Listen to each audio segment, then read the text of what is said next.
इतना ही कह सकता हूँ कि वो भी क्या इंसान है, वो भी क्या इंसान है जिसके अंतस में प्रीत नहीं, वह हृदय नहीं, वह पत्थर है जिसके भीतर संगीत नहीं। इंसान की तो बात छोड़ो, हमने तो कौन कहता है कि पत्थरों के अंदर पीर नहीं होती, कौन कहता है कि पत्थरों के अंदर पीर नहीं होती। हमने तो चट्टानों से झरनों को निकलते देखा है। मान्यवर, ये भी ज़रूरी है, ये भी ज़रूरी है और ये भी ज़रूरी है। और आज जो हो रहा है वह भी ज़रूरी है। हमारा आना भी ज़रूरी था, इनका सुनाना भी ज़रूरी था और तुम्हारा सुनना भी ज़रूरी था। मेरे जीवन का ये पहला अनुभव है इस तरह का आयोजन। एक व्यक्ति ने मुझसे पूछा कि महाराज, इस चातुर्मास में क्या नया होगा। मैंने कहा क्या नया होगा। बोले यहाँ तो हर साल चातुर्मास होते हैं, इस बार क्या नया होगा। मैंने कहा किस नए की बात करते हो। शादियाँ तो हर साल होती हैं, फिर भी शादियों में जाते हो, बताओ क्या नया होता है। वही दुल्हन, वही दूल्हा, वही माला, वही बैंड, वही नाचना, वही गाना। खाना तो रोज बनता है, उसमें क्या नया होता है। वही भोजन, विश्व के किसी भी कोने में चले जाओ, वही रोटी, वही दाल, वही सब्जी, वही चटनी, वही पानी, हर जगह मिलता है। नया क्या होता है। बोले फिर भी कुछ तो नया होगा। मैंने कहा दुनिया में कुछ भी नया नहीं होता है, सब वही वही होता है। कल भी तुम ऐसे ही थे, आज भी तुम ऐसे ही हो, कल भी तुम वैसे ही रहोगे। एक बात ध्यान रखना, नासिक में भी ऐसे ही था, स्वर्णा जी, काला जी, ऐसे ही था, यहाँ भी ऐसे ही है। लेकिन एक बात ध्यान रखना, नया क्या होता है। भोजन रोज रोज वही होता है, केवल स्वाद नया होता है। और चातुर्मास हर साल यहाँ होते हैं, पर स्वाद नया होता है, उसकी अनुभूति नई होती है, उसका मज़ा नया होता है। रामायण सदियों से सुनते आए हैं लोग, सबको कहानी मालूम है, लेकिन फिर भी राम की रामायण हर बार सुनने को मन करता है। उसका अंदाज अलग होता है। मन कभी तृप्त नहीं होता भगवान की लीलाओं से। अभी मैं सुन रहा था, कौन नहीं जानता महावीर क्या थे, किसे नहीं मालूम महावीर कौन थे, सबको मालूम है ना। एक बात याद रखना, एक चुटकुला एक बार सुनाओ, दो बार सुनाओ, तीसरी बार बुरा लगने लगता है, हंसी आना बंद हो जाती है। कहाँ गया वो चुटकुला सम्राट। रात को भैया व्रती में लोग मेरे पैरों की सेवा करते हैं, ये मेरे मन की सेवा करता। कुछ ना कुछ सुनाते ही रहता है। एक चुटकुले को एक बार सुनाओ बहुत अच्छा लगेगा, दो बार सुनाओ थोड़ा कम अच्छा लगेगा, तीसरी बार सुनाओ अब बोर लगेगा, चौथी बार और बोर, पांचवी बार तो कहेंगे बैठ जा, रोज रोज वही कहने की ज़रूरत नहीं है। ध्यान रखना, हंसी नहीं आती, आनंद नहीं आता है। ध्यान रखना, विचार करना। एक कहानी रोज रोज सुनाओ आनंद नहीं आया करता है, एक बात 4 बार बोलो तो आनंद नहीं आता है। लेकिन क्या वजह है, मेरे महावीर की कहानी 1000 बार बोलो आनंद 4 गुना होते जाता है, 10 गुना होते जाता है, 1000 गुना होते जाता है। रामायण 1000 बार पढ़ो तो भी अच्छी लगती है, महावीर का गुणगान लाखों बार पढ़ो तो भी आनंद को प्रदान किया करता है। और क्या वजह है, मैं भी वही प्रवचन करता हूँ और साधु आए वो भी प्रवचन करते हैं। आप देख लो, सुबह से टीवी खोल करके बैठ जाओ, आस्था चैनल, एक साथ 100-125 साधु अपना प्रवचन देते मिल जाएंगे आपको। ध्यान रखना, पारस चैनल खोल लो, जिनवाणी खोल लो, साधुओं की भरमार लगी हुई है। ध्यान रखना, इतने प्रवचन इतने प्रवचन। लेकिन क्या बात है, वक्ता बदलता है, बात वही होती है। मैं भी वही कहूँगा, मेरे से पूर्वज हुए संत हैं वो भी वही कहा करते हैं। लेकिन ये हमारी प्रवचन शैली का प्रभाव नहीं होता है, ये महावीर के चरित्र का प्रभाव है। इसे जितना सुनो आनंद बढ़ते चला जाता है, आदमी इससे अतृप्त नहीं हुआ करता है। कौन नहीं जानता है कि महावीर क्या थे, महावीर कैसे थे, लेकिन उनकी कथा इतनी लुभावनी होती है कि दिनों दिन उसकी रंगत चढ़ते चली जाती है जीवन में। ध्यान रखिए, मान्यवर ऐसा ही कुछ अंदाज यहाँ पर लग रहा था। आपकी भोजन का समय है इसलिए मैं भी चुप रहा कि अपने को तो खाना पीना नहीं है, इनको तो खाना पीना है, क्योंकि मैं तो जीने के लिए खाता हूँ और आप आगे का प्रवचन आपको याद है, ध्यान रखिए। आपको तो खाने के लिए जीना है। एक बार ये हुआ, एक आदमी किसी पार्टी में चला गया, मुल्ला नसरुद्दीन बेटे को समझा के गया कि कल पार्टी में चलना है बेटा, आज थोड़ा भूखा रह लेना, घर में तो रोज़ बना करता है। ले गया पार्टी में। जैसे ही पार्टी में गया, क्या देखता है, बड़े बड़े पकवान बने हुए हैं। मुल्ला के बेटे ने कहा कि यार आज क्या खाना है? बोले कि अब्बू। बोले क्या? बोले बेसन के लड्डू खाते हैं। बेसन के लड्डू खाए। अब बेसन के लड्डू की विशेषता रहती है, एक खाओ, दो खाओ, तीसरे में गला पकड़ने लगता है, चिपकने लगता है। तो एक खाया, दो खाया, इतने में उसके बेटे ने उठा करके एक गिलास पानी पी लिया। मुल्ला ने दो चांटे लगाए, बेवकूफ़, पानी घर में भी मिलता है, यहाँ इतना पानी पीने की ज़रूरत क्या थी? तू जितना लड्डू खाई, जितना एक गिलास पानी पिया है उसमें दो लड्डू और खा जाता। बोले पापा तुमको अकल नहीं है? बोले क्या? बोले पानी पी लिया है तो 4 और खा सकता हूँ। तो मुल्ला ने फिर एक चांटा मारा कि बेवकूफ़, ये बात तूने मुझे पहले क्यों नहीं बताई? ध्यान रखना। तो कुछ लोगों की ज़िंदगी खाने के लिए हुआ करती है, कहीं से भी हो, खाना है, खाना है। मान्यवर मैं आपसे इतना ही निवेदन कर रहा हूँ, मैं ज़्यादा नहीं बोलूँगा, समझ रहे हैं ना? Please help me. थोड़ा मेरा एक आदमी तो और आज बड़ा गजब हो गया, ललित भाई। एक ये भैया वृत्ति वाले आए, बोले महाराज आपका गला बहुत ख़राब है। मैंने कहा बहुत ज़्यादा ख़राब है। बोले बहुत ज़्यादा लग रहा, बहुत तकलीफ़ है। मैंने कहा बहुत तकलीफ़ है। तो बोले कि हम भैया वृत्ति में आएंगे रात को। तो मैंने कहा आ जाना। मैंने कहा क्या करेगा? बोले पैर दुखता है तो पैर दबाते हैं। समझ गए क्या? सिर दुखता है तो सिर दबाते हैं, हाथ दुखता है तो हाथ दबाते हैं। मैंने कहा माफ़ कर, मैं ठीक हो गया हूँ। इतनी बड़ी रिस्क कौन लेगा कि तू मेरा गला दबाने आ जाएगा? क्या ध्यान रखिए, इस बात का ध्यान रखना। मान्यवर कितने भी गम हो, कितनी भी पीड़ा हो, हंसी में गुजार दीजिए, आनंद बरस जाया करता है।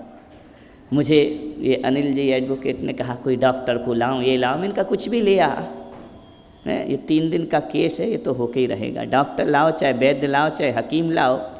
तो बोले हमें बड़ा दुख होता है। मैंने कहा ये दुख मत करो, ये कोई टेम्परेरी चीज़ है, कोई परमानेंट चीज़ नहीं है, आज है कल नहीं होगी, ध्यान रखना। उसके लिए जो कल स्थायी ही नहीं है, उसके लिए इतना चिंतित क्यों होना, इतना पीड़ाओं में क्यों जीना। एक बात याद रखना, हमने पूछा बर्फ़ के टुकड़े से, हमने पूछा बर्फ़ के टुकड़े से कितने ठंडक है तुम्हारे अंदर, कितने अच्छे लगते हो, तुम्हारा स्पर्श कितना अच्छा लगता है। लेकिन एक बात तो बता दो बर्फ़ के टुकड़े कि तुम पिघल क्यों जाते हो। हमने पूछा बर्फ़ के टुकड़े से तुम पिघल क्यों जाते हो, तुम ऐसे ही कठोर जमे जमाए क्यों नहीं रहते हो। बर्फ़ के टुकड़े ने कहा महाराज मुझे तो पिघलना ही है। मैंने कहा क्यों पिघलना है? बोले मेरा अतीत भी वही है और मेरा भविष्य भी वही है। इस थोड़ी सी मजबूती के लिए अकड़ने की ज़रूरत क्या है। मेरा अतीत भी पानी था और मेरा भविष्य भी पानी ही होगा। छोटी सी उपलब्धियों पर क्या अकड़ना ज़िंदगी में। मैं आपसे वही कहता हूँ, भगवान महावीर ने कहा है अपनी उपलब्धियों का उपयोग तो करो, लेकिन अपनी उपलब्धियों पे अकड़ना नहीं चाहिए आदमी को। जो ऊंचाइयाँ पाई हैं ध्यान रखना, विचार करना, सोचना है। जो किस बुलंदी हर समय किस शख्स के हिस्से में रहती है। बुलंदी हर समय, कल तक बड़ा चिल्ला के बोल रहा था ना, मैं आज अपने ऊपर प्रवचन कर रहा हूँ, ध्यान रखना। बुलंदी हर समय किस शख्स के हिस्से में रहती है, अधिक ऊंची इमारत हमेशा खतरे में रहती है, ध्यान रखना। अपनी बुलंदियों पर इतना नाज मत करो, ये जिंदगी है। अच्छे भी दिन आते हैं और बुरे भी दिन आते हैं, भले भी दिन आएंगे, बुरे भी दिन आएंगे। और एक बात याद रखना औरंगाबाद वालों, कि ज़िंदगी की बेल में सभी अंगूर मीठे हों। नासिक वालों, अंगूर की नगरी, ज़िंदगी की बेल में सभी अंगूर मीठे हों ऐसा ज़रूरी तो नहीं है। कुछ खट्टे भी होते हैं, कुछ मीठे भी हुआ करते हैं। ज़िंदगी उसी का नाम हुआ करता है। खट्टे अंगूर आए तो वह भी स्वीकार करो, और मीठे अंगूर आए तो वह भी स्वीकार करो। अभी इतने लोग यहाँ पर बैठे हैं, सब इसीलिए तो बैठे हैं कि महाराज 2 शब्द बोल दें, 2 शब्द बोल दें, कान तृप्त हों और हम यहाँ से जाएं। मान्यवर, ये शब्द मेरे होते तो यहाँ कोई नहीं बैठता, ये शब्द मेरे महावीर के हैं, इसलिए सभी लोग यहाँ पर बैठे हुए हैं। मेरा अपना क्या है इस जगत में? मैं तो वो डाकिया हूँ। आजकल तो डाकिया बंद हो गए हैं, पोस्टमैन कहाँ हैं? आज तो फॉरवर्ड हो जाता है, सेंड हो जाता सोशल मीडिया पे, मोबाइल पे। पति ने मैसेज भेजा, आज अच्छा अच्छा खाना बनाना। बोले क्या बनाऊं? बोले साउथ इंडियन बनाना, डोसा बनाना, इडली बनाना, सांभर वड़ा बनाना। बोले ऐसे आदेश कर रहा है जैसे होटल में आदेश कर रहा हो। तो मैसेज दे दिया। पत्नी ने भी, आजकल वो आता है ना और मोबाइल पर खाने का पूरा चित्र उसने फॉरवर्ड कर दिया, लिखा ले। ध्यान रखना, बनना तो है ही नहीं यहाँ पर। आपसे मेरा निवेदन इतना ही है कि पहले एक डाकिया होता था। डाकिया क्या करता था? यहाँ की चिट्ठी वहाँ पहुँचाया करता था। उस चिट्ठी में डाकिए का अपना कुछ नहीं होता था। लिखने वाला जो लिखता था वो लिखा रहता था, और लिफाफे पर जो एड्रेस होता था डाकिया उस लिखे हुए को वहाँ पर पहुँचा देता था। एक बात याद रखो, उस चिट्ठी में डाकिया अपनी तरफ से, पोस्टमैन अपनी तरफ से एक अक्षर भी नहीं लिखता था। वह यहाँ से चिट्ठी लेता था, वहाँ पहुँचा देता था। तो मैं भी औरंगाबाद में महावीर का डाकिया बनकर आया हूँ। चिट्ठी महावीर की है, एड्रेस तुम्हारे हैं। मेरा काम यहाँ से चिट्ठी लेना और वहाँ तक चिट्ठी पहुँचा देना है। उसमें मेरा अपना कुछ भी नहीं है, एक अंश मात्र भी नहीं है। बस मेरे महावीर ने एक चिट्ठी भेजी है। लेकिन कभी कभी ऐसा भी हो जाता था कि चिट्ठी जिसके एड्रेस पर जाती थी, महावीर चिट्ठी आई क्या? प्रकाश आ गई चिट्ठी? क्या बात है, चिट्ठी आ गई। मुझे मालूम था चिट्ठी की बात करो, प्रकाश नहीं आए। तो कभी कभी ऐसा हो जाता था कि जिसके नाम की चिट्ठी होती थी उसे पढ़ना नहीं आता था, है ना, पढ़ नहीं सकता था, अनपढ़ था, स्कूल नहीं गए थे पहले, ज़्यादा लोग पढ़े लिखे नहीं होते थे।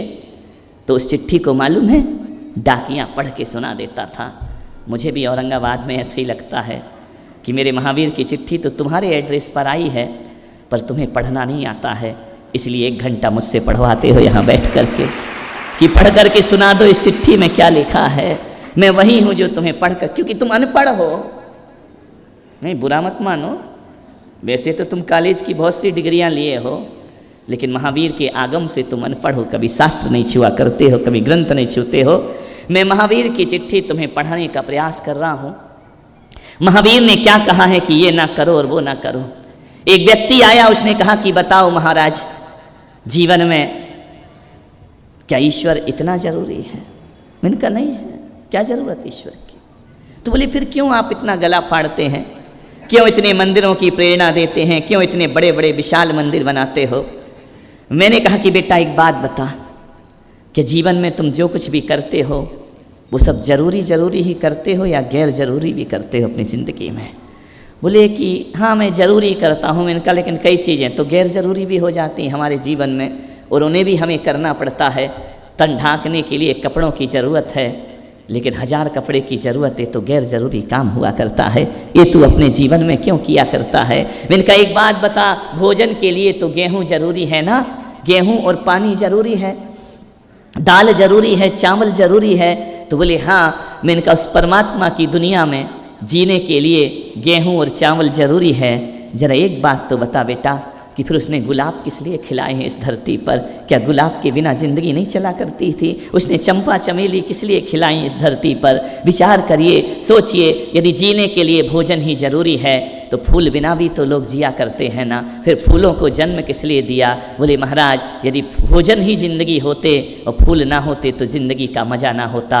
मैंने कहा संसार ही ज़रूरी होता और ईश्वर ना होता तो ज़िंदगी का मज़ा ना होता। ध्यान रखना, ज़िंदगी का मज़ा लेना है तो ईश्वर बहुत ज़रूरी हुआ करता है, ईश्वर की बहुत आवश्यकता होती है। मीरा पैरों में घुंघरू ना बांधती तो भी चल जाता, कबीर परमात्मा के गीत ना गाता तो भी चल जाता। ध्यान रखना, कृष्ण आए थे जगत का उद्धार करने, अरे बांसुरी ना उठाते तो भी चल जाता। ध्यान रखिए, आपसे मेरा निवेदन है, ये प्रवचन ही प्रवचन होते और ये संगीत ना होता तो मैं कहता हूँ जीने का मजा उतना नहीं होता। ध्यान रखना, जीने के लिए केवल भोजन जरूरी नहीं है, जी पीने के लिए केवल पानी जरूरी नहीं है। यदि पानी प्यास पानी से बुझती है तो परमात्मा तू अकेला पानी देता, फिर ये गुलाब जल किस लिए देता है, फिर ये शरबत किस लिए देता है, फिर ये मीठे मीठे आम में और अनार में रस कहाँ से भर देता है। ध्यान रखना, पानी ही जिंदगी नहीं होती है, कभी कभी फलों का मधुर रस भी जीवन में बहुत जरूरी हुआ करता है। जिंदगी का स्वाद बढ़ जाता है, परमात्मा से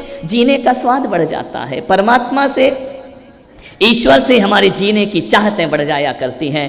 यदि सोचो इस दुनिया में ईश्वर ना होता तो झूठ बोलने से कौन डरता इस धरती पर। ध्यान रखिए, ये दुनिया में ईश्वर ना होता तो हिंसा से कौन डरता इस धरती पर, और जीवन में ईश्वर ना होता तो इतनी मर्यादा का जीवन कहाँ से जी रहे होते। ध्यान रखना, ये किसी और ने नहीं दिया, ये मेरे ईश्वर का दिया हुआ उपहार हुआ करता है। मालूम है तुम्हें, रात को 12 बजे एक जवान लड़की और जवान लड़का एक ही पलंग पर सोए हुए हैं, लाइट नहीं है, अंधेरा है, दोनों साथ साथ सोए हैं, एक ही पलंग पर भरी जवानी में सोए हुए हैं। ध्यान रखना, तो भी उनके मन में विकार पैदा नहीं हो रहा है। ध्यान रखिए, ये किसी कानून ने नहीं सिखाया है, ये किसी दंड व्यवस्था ने नहीं सिखाया है, वो दोनों भाई बहन हैं। और भाई बहन क्या होते हैं, ये ईश्वर सिखाता है, ये धर्म सिखाया करता है, ये कानून नहीं सिखाया करता है। ये कानून से नहीं आती ये बात हमारे जीवन में, ये दंड व्यवस्था से नहीं। रात को 12 बजे भी एक पलंग पर भाई बहन लेटते हैं तो उनके मन में विकार नहीं आता है। ये व्यवस्था कौन देता है, ये जिंदगी जीने का आनंद कौन देता है, ये परमात्मा की बनाई धरती पर परमात्मा से मिला करता है। वरना कानून से दुनिया सुधरेगी क्या? कानून से कोई नहीं सुधरता। इस देश में बड़ी बुरी हालत है, यहाँ नियम बनता है, वहाँ नियम टूटने लगता है। नियम बनाया कि 50,000 से ऊपर की एफडी नहीं होना चाहिए, कानून बन गया देश में 50,000 से ऊपर करोगे ट्रांसफर तो टैक्स अब तो और बदल गया होगा, जीएसटी बताओ ना, है ना। लेकिन आदमी इतना होशियार है, वह 50,000 नहीं भेजता है, वो 49 भेजने लगा है। ध्यान रखना, कैसे कानून की धज्जियाँ उड़ाई जाती हैं। हमारा देश तो कैसा देश है, ये कानून से देश नहीं चलता, ये धर्म से देश चला करता है। एक राजरानी का हार खो गया, रानी का हार खो गया। आज हल्का प्रवचन करूँ मैं, हल्का भी पसंद आ रहा है कि नहीं आ रहा? तुमको हल्का भी पसंद है, भारी भी पसंद है, समझ आए जब तो विचार करिए। रानी का हार खो गया। रानी ने राजा से कहा कि मेरा हार खो गया। राजा ने कहा कि जिसने हार उठाया हो वह दे दे, हम बिल्कुल दंड नहीं देंगे, उसको अपमानित नहीं करेंगे। लेकिन लोग तो समझते हैं कि राजा, नेताओं का भरोसा क्या है? आज कुछ कहें, कल कुछ कहें, परसों कुछ हो जाए, आज इसके साथ कल उसके साथ, कोई भरोसा नहीं इनका। तो बोले नेता है, राजा है, इनका क्या भरोसा है? तो राजा ने कहा एक काम करो, मैं बिल्कुल दंड नहीं, बोले तुम्हारा कोई भरोसा नहीं है। तो राजा ने कहा एक न्याय व्यवस्था बनाते हैं। एक कक्ष में सारे चोरों को बिठा लिया कि बैठ जाओ, लाइट बंद कर दी, चांदी का कटोरा रख दिया, जिसके पास हो चुपचाप इसमें डाल दो, अंधेरा रहेगा तो किसी को पता ही नहीं चलेगा किसने डाला है। हमको तो हार से मतलब है, चोर से मतलब नहीं। बोले ठीक है, सबने मंजूर किया। थोड़ी देर बाद सभा बैठी, थोड़ी 5 मिनट के लिए लाइट बंद हुई, जिसके पास हार है वो डाल दे। 5 मिनट बाद जैसे ही लाइट चालू की गई तो मज़े की बात है, हार तो नहीं आया, चांदी का कटोरा और गायब हो गया। ध्यान रखिए।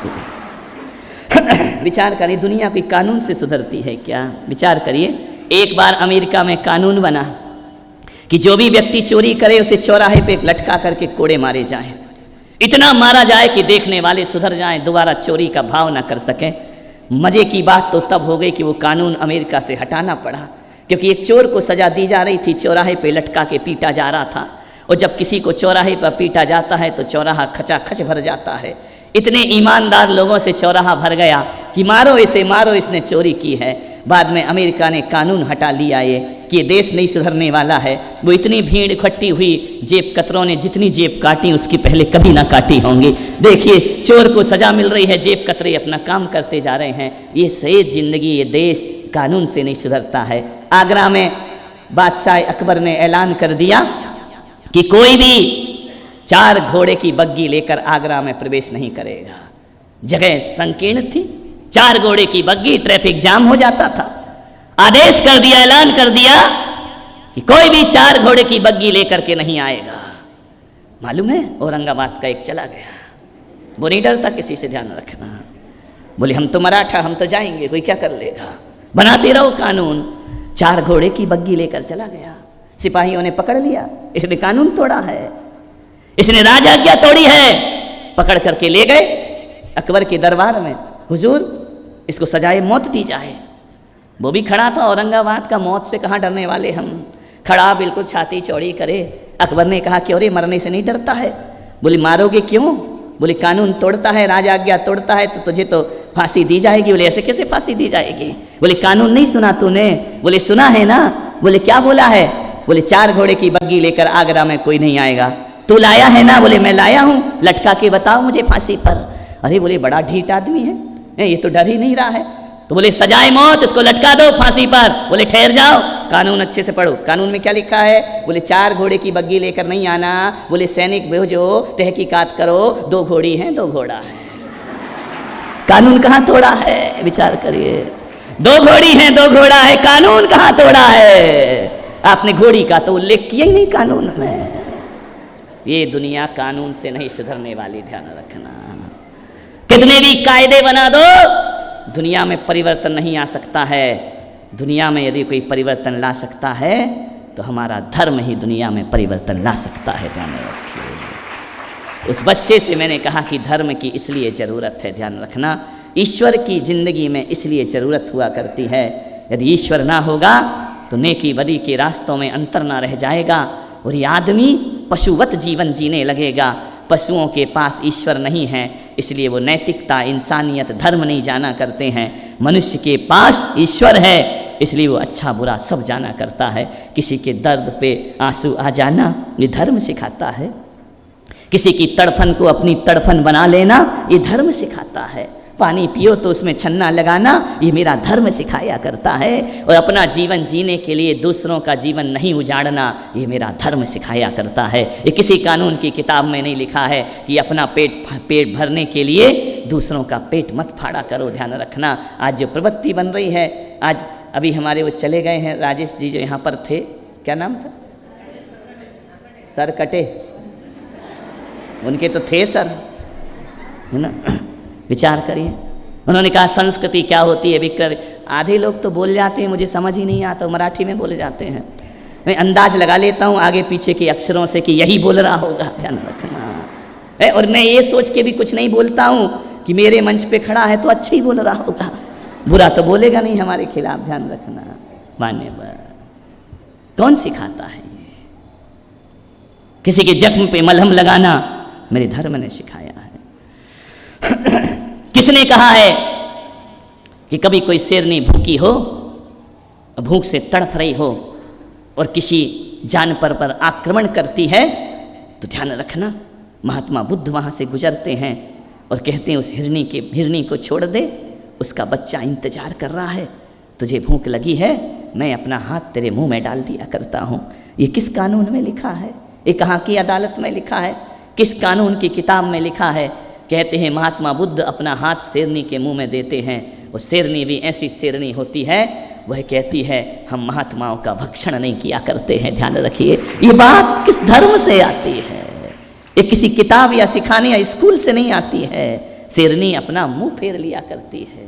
कबीर का बेटा कमाल घास काटने जाता है, हंसिया उठाता है, घास पे चलाता है, आवाज़ आती हमें मत काटो, हमारे अंदर भी आत्मा मौजूद है।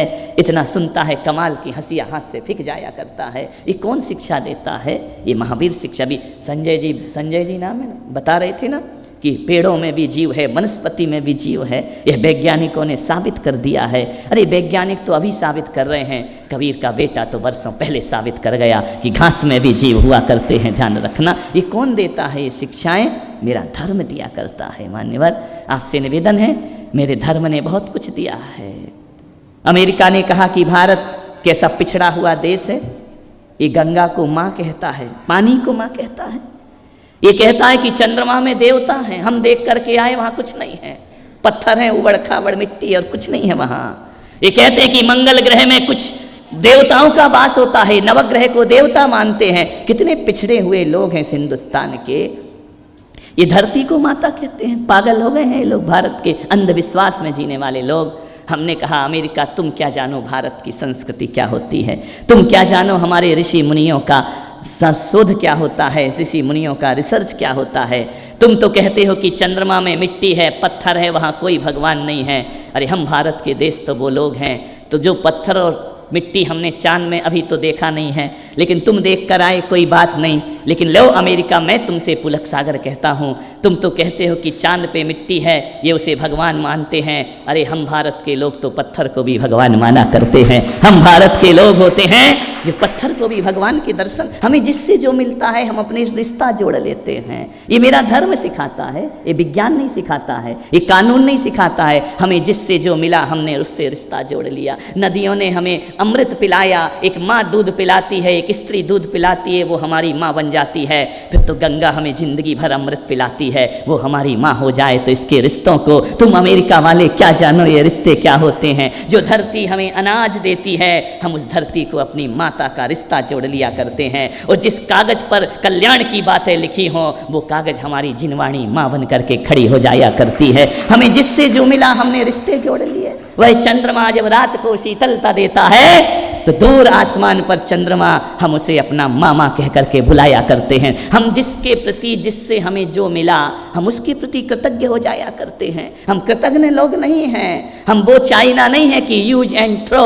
यहाँ तो इतना सा भी कोई उपकार कर दे ना, उस उपकार के बदले जान कुर्बान करने की ताकत हमारा धर्म हमें दिया करता है। ध्यान रखना, आपसे निवेदन है, मान सोचना है।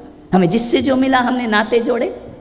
पत्थरों से मिला तो भगवान बना लिया, अक्षरों से मिला तो देवी बना दिया उसको। और जो माता हमें जन्म देती है ना, हम उसे भी अपनी माँ कहते हैं। और एक माँ वो है जो जन्म देने के साल भर तक हमें दूध पिलाती है। अपनी माँ कितने दिन दूध पिलाती है? बोलो रे, पिया है कि नहीं माँ का दूध? है कि मदर डेयरी में पले हो? पिया है ना? अपनी माँ कितने दिन दूध पिलाती है? साल भर दूध पिलाती है ना, जब तक बच्चा खाना नहीं सीखता है। अरे जो 1 साल हमें दूध पिलाती है, हम उसे माँ कहते हैं। और जो गाय जिंदगी भर दूध पिलाती है, हम उसे गौ माता कह करके बुलाया करते हैं। देखने को ना, जन्म देने वाली माँ ने तो 1 बार ही दूध पिलाया है ना, लेकिन गौ माता अपने बछड़े से छुड़ाकर हमारे बच्चों को पाला करती है। इतनी परोपकारी गौ माता होती है। हम तो पशुओं को भी माँ का रिश्ता और दर्जा दे दिया करते हैं।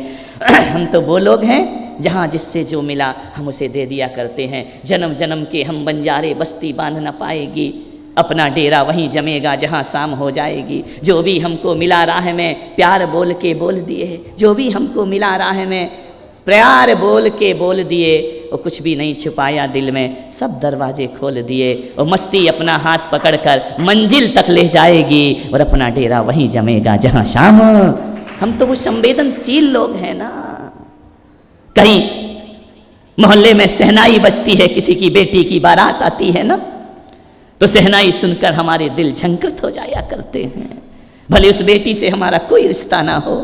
और जब कोई बेटी डोली पर विदा होती है, तो बेटी भले अपनी ना हो, लेकिन विदाई का क्षण आता है ना, तो हमारी भी आंखें भर आया करती है। हम इतने संवेदनशील लोग हैं। मैं आपको अपनी संस्कृति से परिचित करा रहा हूँ, ध्यान रखना। हम तो वो भारत के लोग, वो हिंदुस्तान के लोग, पड़ोसी में किसी की मौत हो जाए ना, तो हम अपने घर में उत्सव नहीं मनाया करते हैं। ध्यान रखिए, हम हिंदुस्तान के वो लोग, कहीं किसी मोहल्ले में गाय मार दी जाती है ना, तो हम उस दिन खाना नहीं खाते हैं ढंग से। ध्यान रखना, वो हमारा देश की संस्कृति सभ्यता है। इसमें पल पुस रहे हैं हम लोग, इसमें जी रहे हैं हम लोग। ऐसी संस्कृति कहीं यदि पूरे विश्व में मिलती है तो केवल हमारे हिंदुस्तान में मिला करती है। ध्यान रखना, हमारे यहाँ वैराग्य भी है, हमारे यहाँ राग भी है, हमारे यहाँ वीतरागता भी है, हमारे यहाँ सब चीज़ों से विरक्त संत भी हुआ करते हैं। तो सब रसों में डूबने वाला संगीत भी हमारे देश में हुआ करता है। ध्यान रखिए, हम वो लोग, हमारे पास सब कुछ है। भारत के पास क्या नहीं क्या है, सब कुछ है। नृत्य भी है, गान भी है, ध्यान रखना, खेल भी है, आनंद भी है, भक्ति भी है, पूजा भी है, अध्यात्म भी है। ध्यान रखना, हम भारत के वो लोग कभी कभी ध्यान में डूब जाते हैं, तो कभी भक्ति में घुंघरू बांध कर नाचने भी लगते हैं। हम भारत के वो लोग हैं, ध्यान रखना, कभी कभी करोड़ों 1-1 साल 6-6 महीने के उपास भी कर लिया करते हैं। और हम भारत के वो लोग हैं, कोई भूखा आ जाए तो अपना भोजन उसे भोजन में दान कर दिया करते हैं। ध्यान रखना, हम वो लोग, हर विधाओं में जीने वाले हम लोग, हर चीज़ में हम विभिन्न भाषाओं में जीने वाले भी लोग। भाषाएं अलग अलग हो सकती हैं, लेकिन भावनाएं सबकी एक हुआ करती हैं। क्या मराठी, क्या गुजराती, क्या बंगाली, क्या क्या गुजराती, क्या राजस्थानी, अरे भाषाएं कितनी भी अलग हों, लेकिन एक चीज़ कह सकता हूँ, आज मैं आज़ादी का अमृत महोत्सव पूरी दुनिया में मन रहा है। क्या गुजराती, क्या है, क्या राजस्थानी, हम कहीं के भी लोग हों। अभी मंगलाचरण प्रस्तुत किया ना हमारी बेटियों ने, मुझे नहीं मालूम था प्रकाश मुझसे क्या करवा रहा है, वो तो यहाँ आने के बाद पता चला कि क्या करवाया है। ध्यान नहीं, वो तुम नहीं, वो हम और प्रकाश के बीच की बात है, ध्यान रखिए। अभी बच्चियों ने किया ना, कोई गुजराती, कोई पंजाबी, कोई मराठी, कोई बंगाली, ध्यान रखना। इतना ही मैं कह सकता हूँ, हमारा देश वो देश है, क्या गुजराती, क्या मराठी, क्या राजस्थानी, भाषा कोई भी हो, मगर दिल है हिंदुस्तानी। ध्यान रखना, हम हिंदुस्तान का दिल रखा करते हैं, एकता से जीते हैं। ध्यान रखना, आज भी हमारा देश वो देश है, कोई किसी भी धर्म के मानने वाला क्यों ना हो, यदि जैन कहीं से निकलता है और राम का मंदिर पड़ता है तो वो भी अदब से गुजरा करता है, और हिंदू कहीं से निकलता है, महावीर का मंदिर पड़े तो वो भी सम्मान से गुजरा पड़ता है। हम हर मंदिरों के आगे अपने आप के अंदर अदब पैदा कर लेते हैं। हम वो लोग हैं, पूजने के भगवान अलग अलग हों, लेकिन सबकी साधनाएं एक हुआ करती हैं, सबका लक्ष्य एक हुआ करता है। आए इस भारत को कानून से महान नहीं, अपने धर्म से महान बनाने का हम प्रयास करें, वहाँ तक पहुँचने का हम प्रयास करें। डांट डपट के दुनिया नहीं सुधरा करती है। ध्यान रखना, धार्मिक भावनाओं से हृदय में परिवर्तन आता है। यदि कानून से देश सुधर जाता तो फिर इतनी अदालत की ज़रूरत नहीं होती, इतने सारे जेल की ज़रूरत नहीं होती। कानून से देश सुधरता तो वकीलों की भी भरमार हो रही है, अदालतों की संख्या बढ़ रही है, अपराधी इतने बढ़ रहे हैं कि जेल में जगह नहीं बची है, जेल की दीवारें चौड़ी हो रही हैं, अपराध की संख्या बढ़ रही है। ये वो लोग हैं जो धर्म से निहायत दूर रहा करते हैं। धर्म से जुड़ कर के चलो, धर्म में लीन होकर के चलो, और मुझे लगता है कि बस है ना, अब ज़्यादा नहीं, ज़्यादा धार्मिक हो गए तो घर में पत्नियों ने जो खाना बनाया वो खाएगा कौन। ध्यान रखना, इतने भी धार्मिक मत हो जाओ। लेकिन कह सकते हैं कि आज संजय भाई की टीम ने हृदय को झंकृत किया है, मन को झंकृत किया है, और महावीर को ज़मीन पर उतारने का संगीत से प्रयास किया है। ये जो अजान हो रही है ना, ध्यान रखना, ये जो अजान हो रही है, आवाज़ आ रही है, ये क्या है? ये भी संगीत है ना। नहीं तो गा के अल्लाह को क्यों पुकार रहे हैं? रामायण क्या है? संगीत है। महाभारत क्या है? संगीत है। गीता के श्लोक क्या हैं? संगीत हैं। ओ बैरागी लोगो, तुम्हारा समय सार की गाथाएं क्या हैं? वह भी संगीत हुआ करती हैं। संगीत रहित कौन सा मजहब है? संगीत रहित कौन सा धर्म है? ये कुरान की आयतें भी संगीत हैं, उनके भी पढ़ने का अपना एक लहजा हुआ करता है। ये वेद की ऋचाएँ भी संगीत हुआ करती हैं, ये गीता के श्लोक भी संगीत हुआ करते हैं, आगम की गाथाएं भी संगीत हुआ करती हैं। ऐसा कोई मजहब है जो संगीत नहीं रखता हो अपने जीवन में? रामायण पूरी संगीत, चाहे वाल्मीकि लिखें या गोस्वामी तुलसीदास लिखें, कोई भी लिखें, वह सब संगीत हुआ करता है। अरे दुनिया के संत संसार को छोड़कर जंगल चले गए, लेकिन जंगल में भी संगीत नहीं छोड़ पाए। संगीत आज भी हमारे पास मौजूद है। ध्यान रखना, संगीत और भक्ति वो भावना होती है जो परमात्मा से मिलाने का, यदि सबसे सरल कोई रास्ता है परमात्मा के निकट पहुंचाने का, तो वो संगीत हुआ करता है। ध्यान रखना, बहुत जल्द भक्तांबर क्या है? संगीत है, हर जगह संगीत है। इसलिए मैंने कहा ना, वो भी क्या इंसान है जिसके अंतस में प्रीत नहीं, वह हृदय नहीं, वो पत्थर है जिसके भीतर संगीत नहीं। ध्यान रखना, पर्युषण पर्व आ रहा है, थोड़ा सा ऐड में भी कर लेता हूँ। थोड़ा सीख गए हैं हम भी यहाँ रह करके, है ना, कि ऐड कैसे किया जाता है। महावीर प्रवचन सीख गया है, हम ऐड सीख गए हैं, दोनों सीख गए। मेरे जाने के बाद यहाँ प्रवचन की तकलीफ नहीं होगी। ध्यान रखना, अभी बात अलग है कितने लोग आएंगे, अब वो महावीर जाने, महावीर जाने। ध्यान रखना तो मैं आपसे इतना ही निवेदन कर रहा हूँ, पर्युषण पर्व आ रहा है, आए अपने हाथों में अपने बच्चे, अपनी बेटी, अपनी बहू जो नवयौवन की दहलीज पर कदम रखे हुए हैं, मैं आपसे निवेदन करता हूँ अपने बच्चों को ज़रूर इसमें जोड़ें। ये मत सोचें कि स्कूल है, ये मत सोचें कि ट्यूशन है। 10 दिन को घर में कोई काम आ जाए तो आपके स्कूल ट्यूशन बंद हो जाते हैं। मैं पुलक सागर कह रहा हूँ, बच्चों का टेंशन मत लो। एक बच्चा मैं जानता हूँ, बांसवाड़ा में था, पढ़ने में बिल्कुल डल, बिल्कुल नंबर ही नहीं आते थे। बोले महाराज मुझे पढ़ना है, मैं पर्युषण में नहीं बैठ सकता। मैंने कहा कौन सा तुझे नंबर लाना, पागल है क्या, बैठ जा पर्युषण पर्व में, तेरे तो नंबर वैसे ही ढाढक्कन का है। बोले नहीं महाराज मम्मी डांटेगी। मैंने कहा मम्मी को ला, मैं डांट देता हूँ तेरी मम्मी को, विचार करिए, वो बच्चा बैठ गया, तुम विश्वास नहीं करोगे जितने अच्छे नंबर उस समय के एग्ज़ाम में आए उसके ज़िंदगी में कभी नहीं आए होंगे, ध्यान रखना।